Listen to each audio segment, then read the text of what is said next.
পুরান ঢাকার রাস্তায় চলতে গেলে 10 থেকে 12 বছরের যে কোনো একটি শিশু হঠাৎ করে পথচারীদের কাছে এসে বলবে, মামা কোনটা লাগবে।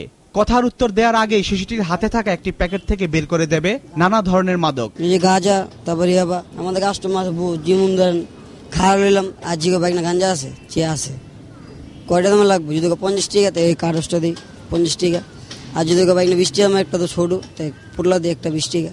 অসাধু একটি চক্রের ছত্রছায়ায় এইসব শিশুরা রাজধানীর কয়েকটি জায়গা থেকে এই মাদকগুলো সংগ্রহ করে বলে জানায়। শিলিগুড়ি, দলপুর, তারপরে আরো আছে অন্য কাজলা শুনে একটা দিক যে এটা কারণ বেছে, এটা বেছে কমলপুর বেছে, এটা বেছে সদাগর বেছে।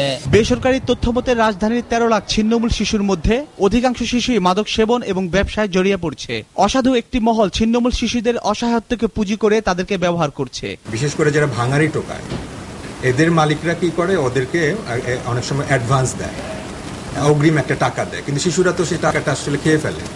ফলে দেখা গেছে ওরা এই জিনিসটা যখন পরিশোধ করতে পারে না, তখন ওদেরকে নানা রকম যে অপরাধমূলক কাজে জড়িত।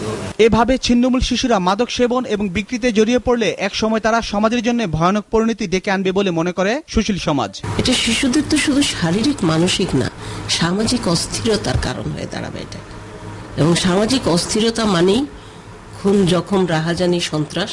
শিশুদেরকে ভয়ানক মাদকের হাত থেকে বাঁচাতে দ্রুত পুনর্বাসনের ব্যবস্থা করা দরকার বলে মনে করেন তিনি। আমার ধারণা এক ধরনের পাশ কাটিয়ে যাওয়ার মানসিকতা, বিশেষ করে নীতি নির্ধারক মহলে এবং এদের নিয়ে যারা কাজ করছেন তাদের মধ্যে কাজ করে।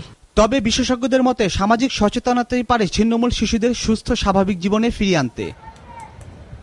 জিয়া খান,